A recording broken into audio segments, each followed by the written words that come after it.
veux remercier Dieu parce qu'il a envoyé Jésus sur la terre, qui a su obéir à son Père, qui a su faire toute la volonté de son Père. Et je le remercie parce que c'est grâce à lui qu'on est pardonné de nos péchés. Amen. Et en plus, bon, je réalise qu'on n'est jamais seul sur cette terre. On traverse des moments difficiles, on travaille avec des gens qui ne sont pas faciles, mais Dieu seul nous aide. Amen. C'est lui seul qui nous donne la force et qui nous, je dis, qui nous soutient d'une manière ou d'une autre parce qu'il nous parle en fin de compte. Et dans nos combats, moi je réalise qu'on n'est pas seul. Parce qu'en fin de compte, c'est la seule personne, je trouve, sur la terre à qui on peut faire confiance. Amen. Excusez-moi de dire ça, mais oui, c'est vrai. parce que il n'y a qu'à lui, en fin de compte, Il est digne. qu'on peut, voilà. Et il n'y a qu'à lui qu'on peut tout exprimer. Et je chante, j'ai un chant, c'est un vieux chant, je n'ai que Jésus. Je pense que vous le connaissez. Je n'ai que Jésus. Mais c'est vrai, j'ai réalisé que, oh, j'ai pas compris ça tout de suite, il m'a fallu du temps. Et un jour, Dieu m'a dit, Jésus, il m'a dit, mais pourquoi tu n'es pas venu dans mes bras d'amour, alors que je traversais des moments hyper difficiles. Et il n'y a que lui qui connaisse la vérité partout. Voilà. Et je veux le remercier aussi, parce qu'en fin de compte, on arrive dans cette saison du printemps et tout revit, tout renaît, et les fleurs ont fait leur apparition, les bourgeons ont fait leur apparition, et je trouve que c'est magnifique, ça nous réconforte. Voilà. Mais je le remercie parce que, bon, j'ai obtenu plusieurs guérisons dans mon corps. Alléluia. Mais c'est lui, c'est personne d'autre, c'est pas un médecin. Amen. Donc je veux le remercier pour cela aussi.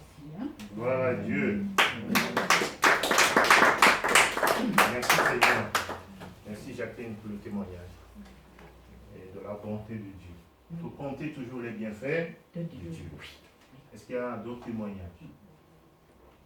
Je veux bien témoigner. Donc, gloire à Dieu. Dimanche, quand je suis sortie de l'église, Esther est venue vers moi, tout le monde était déjà parti, et elle me dit, mais et la journée interfemme, qu'est-ce que tu fais?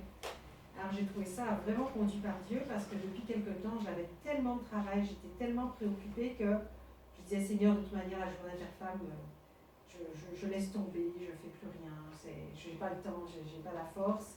Et on avait déjà commencé à réfléchir à des thèmes, à ce qu'on pourrait faire sur cette journée de femmes. Mais j'étais tellement loin de tout ça que je me rappelais même plus. Et donc Esther me dit, mais qu'est-ce que tu fais pour la journée interfemme? Je dis, mais c'est étonnant que tu me poses la question puisqu'on a réunion aujourd'hui. Elle me dit, alors vous avez choisi quel thème? Alors je dis, écoute, le thème, je cherchais qu'est-ce qu'on avait bien pu choisir comme thème et je disais, on voulait vraiment travailler sur un peu la fin des temps, préparer les femmes à ça, tout ça. Et elle me dit, mais non, c'est pas ça qu'il faut faire.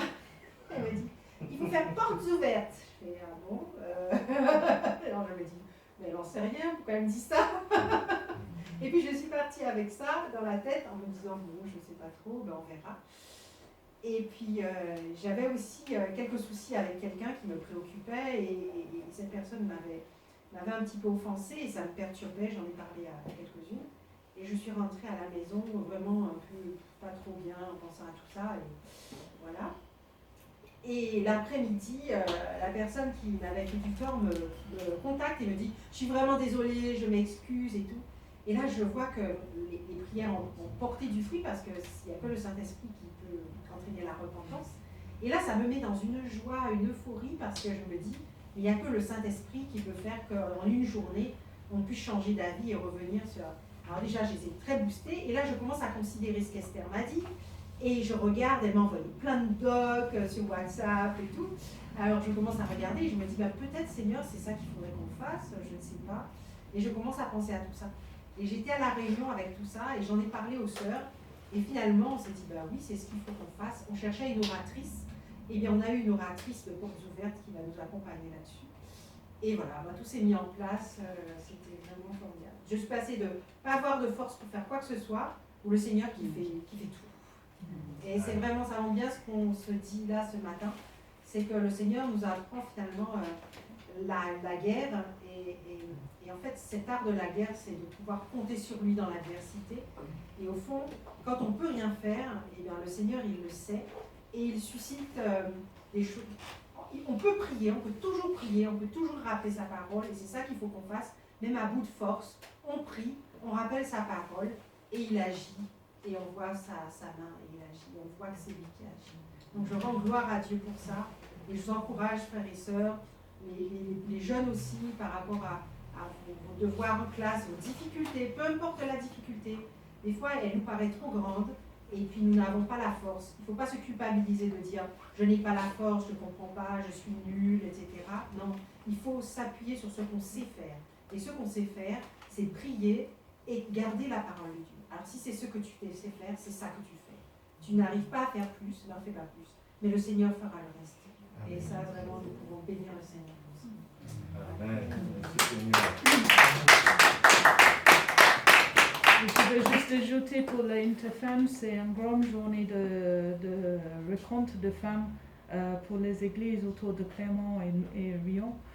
Nous besoin de prier pour l'organisation de ça avec les sœurs et nous veut donner la date assez vite que tu viennes pour cette journée. C'est vraiment, comme tu vois, c'est déjà conduit par Dieu, so viens, c'est une très très bonne journée. Et si tu as besoin d'aide pour amener là-bas, n'inquiète, elle est toujours en pique-nique, nous vient avec un pique-nique et nous mangeons ensemble. C'est vraiment une très très bonne journée pour la femme. Voilà. Bon, on va arrêter là pour les témoignages parce que on n'a pas le temps. Ou bien quelqu'un avait un témoignage? Non? C'est bon? Bon, on va prier. On va demander la grâce au Seigneur pour la parole. Dis, tu es bien. Seigneur, notre Dieu, nous te bénissons. C'est toi qui fais toutes choses, Seigneur. Et nous pouvons venir à toi comme nous sommes, Seigneur, pour te laisser vraiment changer nos cœurs, nous transformer. Nous te bénissons pour ce temps que tu mets à part. Nous venons vers toi, Seigneur. Ce n'est pas juste d'assister au culte, mais c'est vraiment de te parler, d'écouter en te parlant, en te disant, Seigneur, j'entends cette parole, mais sonde mon cœur. Qu'est-ce qu'elle veut dire pour moi, Seigneur? Où veux-tu m'amener avec cette parole, Seigneur? Saint-Esprit, sonde mon cœur, conduis-moi dans la parole. Qu'elle demeure dans mon cœur, celle-ci, car j'ai vu qu'elle m'a fait du bien et qu'elle transforme ma vie. Seigneur notre Dieu, que tu bénisses ton serviteur et que tu l'inspires par ton Esprit Saint, Seigneur. Prends toute la place, Seigneur Jésus. Amen. Amen. Gloire à Dieu. Merci Seigneur. Bien, nous allons parler aujourd'hui de la repentance. Amen. Amen. Nous parlons du royaume. Le principe du royaume, c'est que un ascendant a toujours quoi? L'autorité sur ses descendants. Amen. Une plante est selon son espèce. On parle du règne animal, on parle du règne végétal, mais Dieu parle d'un autre règne. Le règne de quoi? Des enfants de Dieu. Alléluia. C'est un règne. C'est comme une nouvelle race. Amen.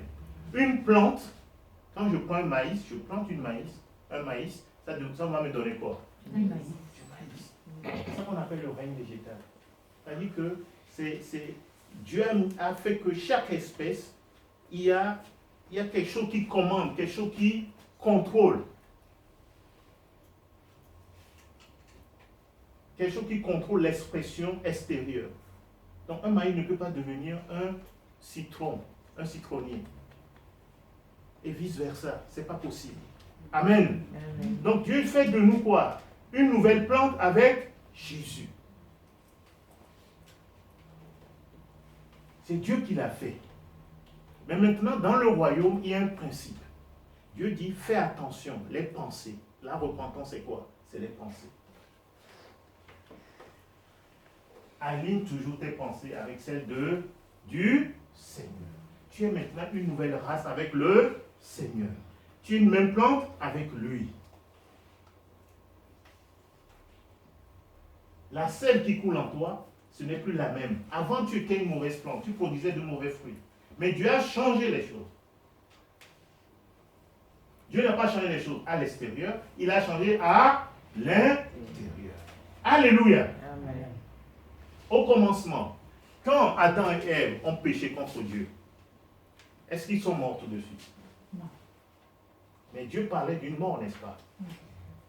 C'était quelle mort? Spirituel. La mort spirituelle. Ils n'étaient pas morts physiquement, mais spirituellement, ils étaient coupés de Dieu. Et quand ils sont coupés de Dieu, ils sont influencés par un autre esprit. Oui. Et quand cet autre esprit agit, on voit tout de suite les fruits. Quel est le fruit? Le mauvais fruit. Les mauvais fruits, le péché, la méchanceté, toutes ces choses qui sont aujourd'hui encore dans le monde. Amen. Amen. Maintenant, le Seigneur dit, quand tu crois en lui, tu nais de Nouveau. la semence de Jésus-Christ est en toi. Est-ce que physiquement tu changes? Non. Physiquement, tu ne changes pas. Mais spirituellement, est-ce que tu as changé? Tu es de nouveau connecté avec Dieu. Amen. Et quand tu demeures dans le Seigneur, tu vas commencer à manifester le fruit de L'esprit. L'esprit. De même que dans le négatif, on le voit, dans le positif, on doit aussi le voir. Dans le négatif, nous avons quitté Dieu, nous voyons les résultats. La méchanceté de l'homme envers son prochain. Mais dans le positif, nous sommes reconnectés avec Dieu. Dieu dit, vous allez porter du fruit à ma gloire. Vous êtes la lumière du monde. Tous les hommes, qu'ils soient chrétiens ou pas, ils aiment la paix. Ils aiment la bonté. Ils aiment la joie. Ils aiment le soleil. Parce que nous tous, nous avons été créés à la nature De Dieu. Mais seulement quand tu viens à Jésus, tu es venu avec les pensées de l'autre esprit qui agissait en toi.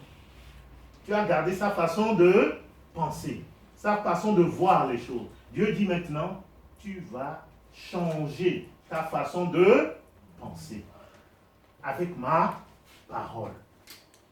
Amen. Amen. Il dit, soyez transformés par le renouvellement de l'intelligence. Alléluia. Amen. On va afficher Romains 12, verset 1. À partir du verset 1. C'est quand c'est une loi dans le royaume. Dans le royaume de Dieu, il y a des principes. Quand tu suis ces lois, tu vois les résultats dans ta vie. Amen. Quand tu changes tes pensées, tu vois qu'il y a une transformation. On dit souvent, il faut faire très attention à nos pensées. Parce que ma pensée devient quoi? Une parole. Amen. Ma pensée devient quoi? Un acte.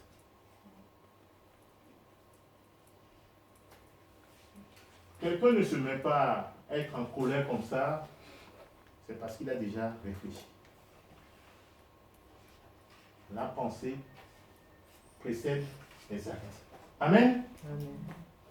Mais Dieu dit, fais attention à tes pensées parce que si tu continues à produire les mêmes actes, ça va devenir quoi? La haine. Oui, la haine, mais ça va devenir une habitude. Ah oui. Parce que tu as toujours les mêmes pensées, ça devient une habitude pour toi. Parce que tu n'as pas abandonné ces pensées-là. Mais si tu persévères encore dans ces pensées, qu'est-ce que ça va te donner? L'amertume. Ça va donner l'amertume, mais ça va devenir ton caractère. Je pense souvent que ça va dire, ah moi, hein, je m'énerve vite, hein, faut pas me chercher. Hein. C'est quoi? Tu as toujours entretenu ce genre de pensée.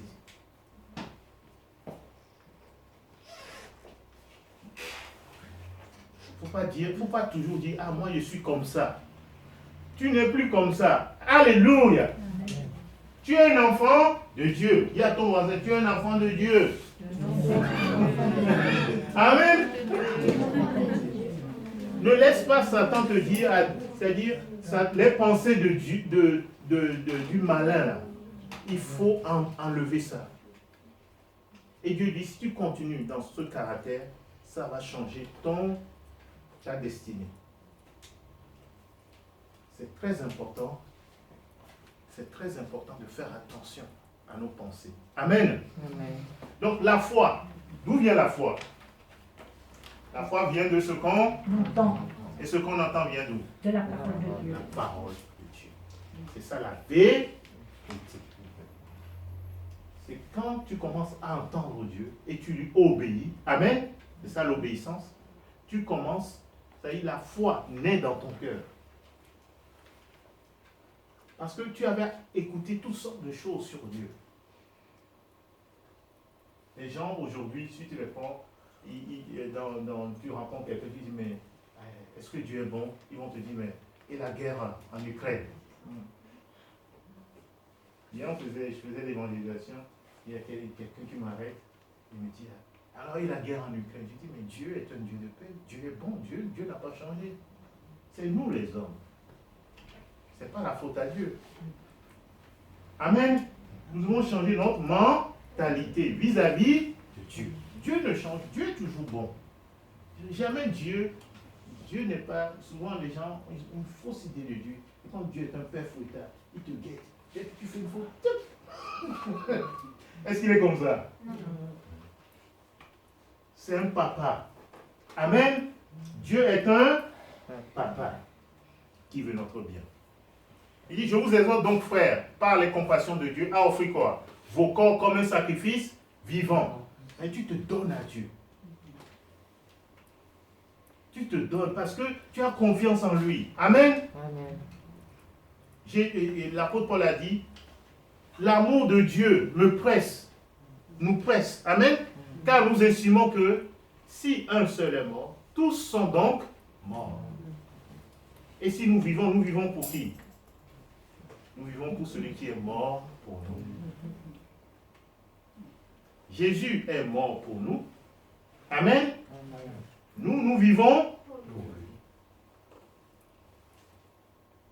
Il est mort pour nous. Nous vivons pour lui. C'est l'amour de Dieu qui te pousse à le faire. Ce n'est pas une contrainte. Ce n'est pas une obligation. Mais parce que tu as réalisé ce qu'il a fait pour toi à la croix. Il t'a aimé alors que tu étais son ennemi. Il t'a aimé alors que tu étais faible. Il t'a aimé alors que tu étais pécheur.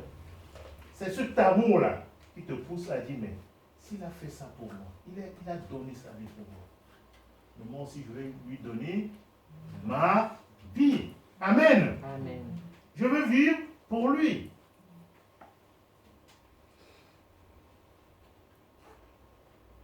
Nous l'aimons parce qu'il nous a aimé le premier. Donc il dit, nous devons offrir nos corps comment? Comme un sacrifice vivant, saint, agréable à Dieu, ce qui sera de votre part un culte raisonnable. Nous donnons notre vie sur l'autel de Dieu. L'holocauste, c'est quoi? L'holocauste était consumé par le feu. Tu dis à Dieu, je ne veux rien retenir de ma vie. Amen. Je te donne tout. C'est ça la consécration. On continue.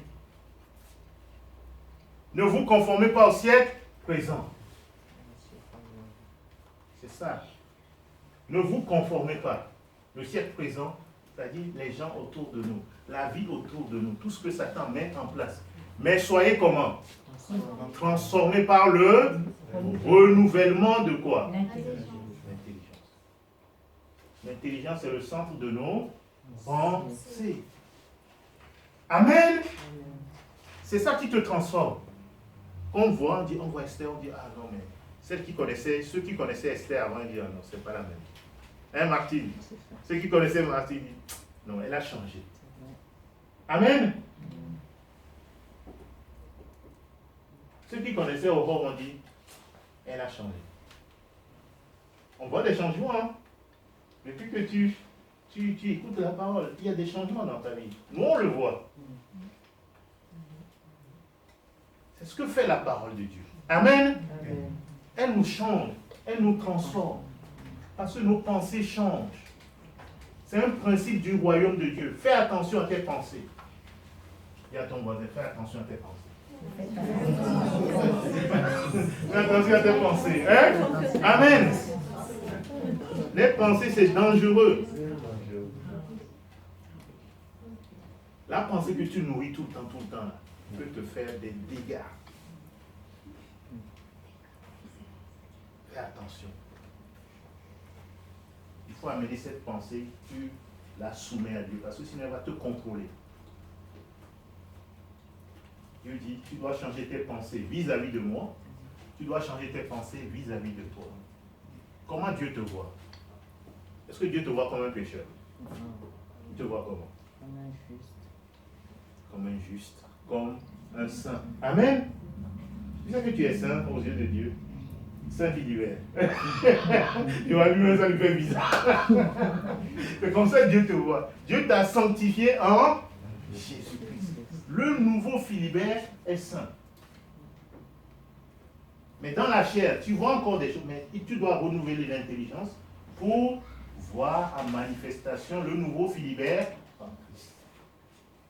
Amen. Amen.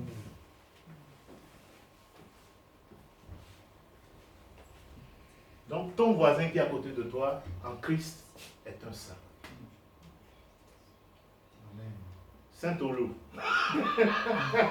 Ça vous fait bizarre, hein? Hein? Dis à ton voisin, tu es saint en Christ. Tu es saint. Tu es saint en Christ. Amen. Amen. C'est ça le renouvellement de l'intelligence. C'est quand tu sais que tu es vraiment en Christ que tu vas commencer à changer. Mais si on te dit tout le temps, tu es un pécheur, toi là, tu ne vas jamais changer. Tout le temps on te dit, tu es un pécheur, tu es un pécheur. Eh bien, tu vas te comporter comme un pécheur. C'est très important. Et sur le plan naturel même, si un enfant on lui dit tout le temps, tu es nul, toi, maman, tu feras rien de bon. Eh bien, l'enfant sera nul. Parce qu'il a gardé cette pensée. Et Dieu dit, renouvelez votre pensée. Voyez-vous comme je vous vois. Dieu dit, je suis saint, vous êtes aussi saint. Je suis pur, vous êtes aussi pur. Ça veut dire quoi? Ça veut dire que quand il t'arrive de pécher, vite, tu dis, mais non. C'est comme tu portes un habit blanc. Est-ce qu'un habit blanc aime les saletés? Non. Un habit blanc n'aime pas. Quand tu portes un habit, tu fais très très attention. Parce qu'une tache est vite vue. Mais Dieu dit, je t'ai donné une robe blanche en Jésus-Christ. Alléluia. Amen. Et Dieu dit, c'est comme ça que tu dois te voir. Comme je te vois. C'est ça, renouveler mes pensées. La foi, l'obéissance de la foi. Il dit, maintenant, afin que vous discerniez quoi? Quelle est la volonté de Dieu? Ce qui est bon, agréable et parfait. Alléluia. Amen. Merci Seigneur. La repentance vient de Dieu. Amen. La repentance, je vais libérer. Esther m'a dit que je dois la libérer. Ouais. Donc, l'obéissance de la foi, quand tu dis que tu as la foi, est-ce que j'ai partagé, j'ai fait un quiz biblique, souvent beaucoup disent ils ont la foi. C'est quoi la foi? Bien sûr, on croit que Dieu existe. Amen. Que Jésus est son Fils. Mais est-ce que la foi s'arrête là? Comment je prouve que j'ai vraiment la foi? C'est quand j'obéis. Amen. Amen. C'est ce qu'on appelle l'obéissance de la foi. Tu ne peux pas dire que tu as la foi si tu n'obéis pas. Satan, il sait que Dieu existe. Il sait que Jésus existe. Mais il n'obéit pas à Dieu.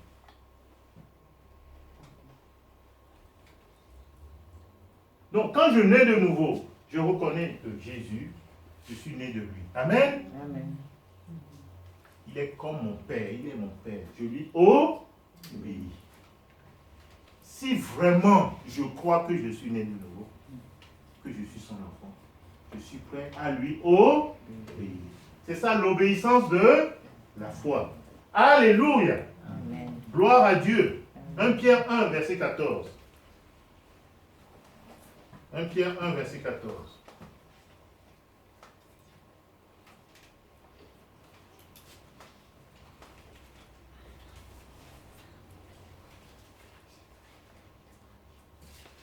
Comme des enfants obéissants, ne vous conformez pas aux convoitises.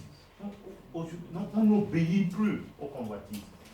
que vous aviez autrefois quand vous étiez quoi? Dans l'ignorance. Donc mes pensées ont changé. Avant, je ne savais pas. Maintenant, je sais. Alléluia. Amen. Romains 1, verset 5.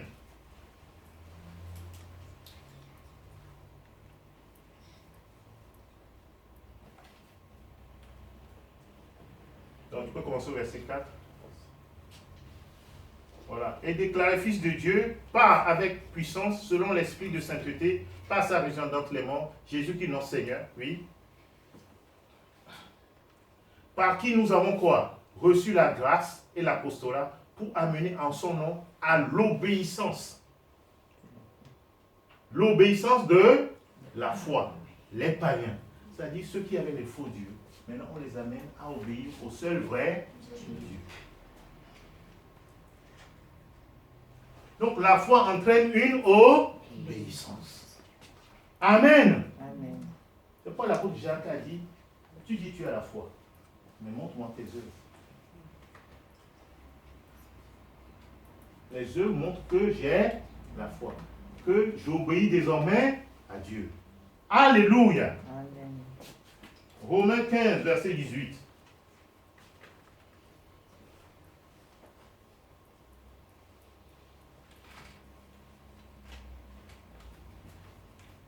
Il dit, car je n'oserais mentionner aucune chose que Christ n'est pas faite par moi pour amener quoi? Les païens à l'obéissance. Donc c'est sous-entendu l'obéissance de la foi, par la parole et par les actes. Romains 16, verset 19.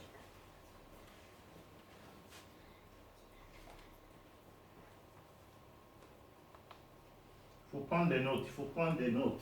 C'est ça l'obéissance aussi. Regardez Jacqueline, elle connaît beaucoup la parole, mais elle prend encore des notes. Et c'est comme ça on entretient. Amen. Amen. Que le Seigneur nous aide. Alors, pour vous, votre obéissance est connue comment? De tous. Quand les enfants de Dieu, qu'est-ce qu'ils font? Quand on est de nouveau, on a envie d'obéir au Seigneur. Il dit, je me réjouis donc à votre sujet et je désire que vous soyez sages. C'est ça la sagesse. En ce qui concerne le bien. Alléluia. Donc quand on est de nouveau, qu'est-ce qui se passe? On a envie d'être sage. La crainte de Dieu est là dans nos vies. On a envie d'être sage. Et on a envie d'être pur. Parce qu'on est pur. En Christ Jésus, nous sommes purs. Amen, amen, amen. Amen. Pur en ce qui concerne le mal. Le mal, on le fuit. Parce qu'on sait qui on est. Par exemple, le fils d'un roi ou la fille d'un roi, est-ce qu'elle va n'importe où? Non, pardon. Non, mais tu as raison, Jacqueline. Elle ne va pas n'importe où. Par exemple, les princes, là, Harry et tout ça, là, et William, tout ça, ils ne vont pas n'importe où. Parce que s'ils vont n'importe où, les paparazzis vont mettre ça. Ah, on l'a vu, là, les gars, on l'a vu. Parce qu'ils gardent leur dignité. Nous sommes des enfants, nous sommes des rois, nous sommes des reines. Alléluia. Amen. Dieu veut qu'on change nos pensées. Nous ne sommes pas des pécheurs. Quand tu nais de nouveau, tu n'es pas un pécheur. Ça veut dire quoi? Il peut t'arriver de pécher, mais tu n'es plus un pécheur. C'est ça la différence. Donc, quand il t'arrive de pécher, qu'est-ce qu'il faut faire? Il faut confesser, il faut se repentir, changer ça. Qu'est-ce qui m'a amené à faire ça? Dieu te convainc et tu dis, oh oui, papa, j'ai fait ça parce que je pensais que tu n'étais pas là, que tu ne pouvais pas pourvoir mes besoins. Je pensais que vraiment tu m'avais oublié. Je pensais que c'est ça qui allait satisfaire ma vie. Mais finalement, je me suis rendu compte que c'est pas ça. Et je fais quoi? Je me repens. Je confesse mes péchés. Confesser, c'est quoi? Aligner sa pensée sur la pensée de Dieu. Dieu dit c'est mal, je dis aussi que c'est mal. C'est ce que David a fait. Il a dit, Seigneur, si tu devais me juger, tu serais juge dans ta sentence. Il dit, j'ai péché contre toi. C'est ça la vraie repentance. Amen. Amen. Et donc, toujours chapitre 7, verset maintenant, verset 26.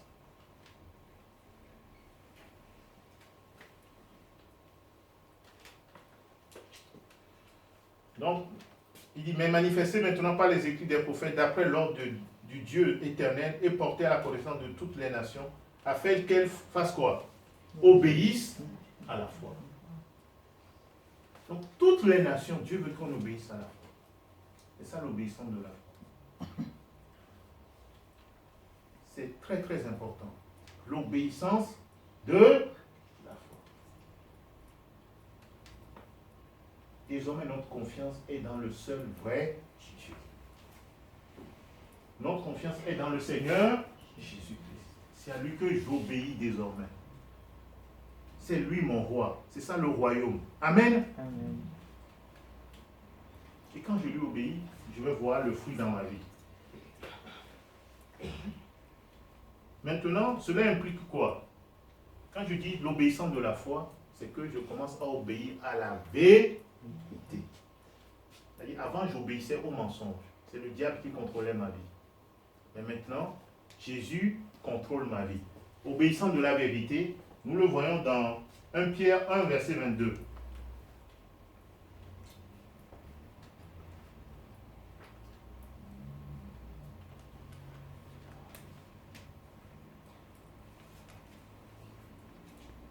Ayant purifié vos âmes. Donc, quand j'obéis à la vérité, je purifie mon âme. En obéissant à quoi? À la vérité. C'est-à-dire que toutes les mauvaises pensées que j'avais s'en vont. Amen. Amen. Et c'est remplacé par quoi? Par la vérité. Pour avoir un amour fraternel sincère.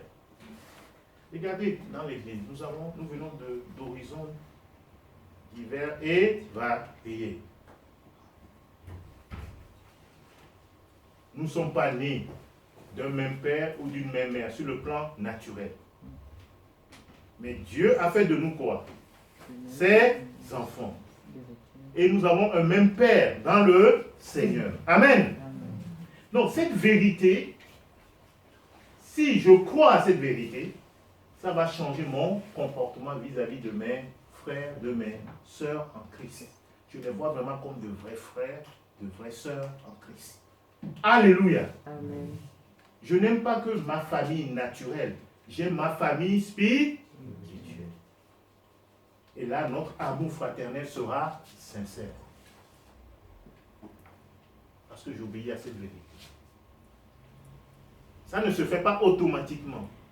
Parce que je crois ce que Dieu dit de moi, Dieu dit de ma soeur, Dieu dit de mon frère. Et c'est ça qui change nos relations.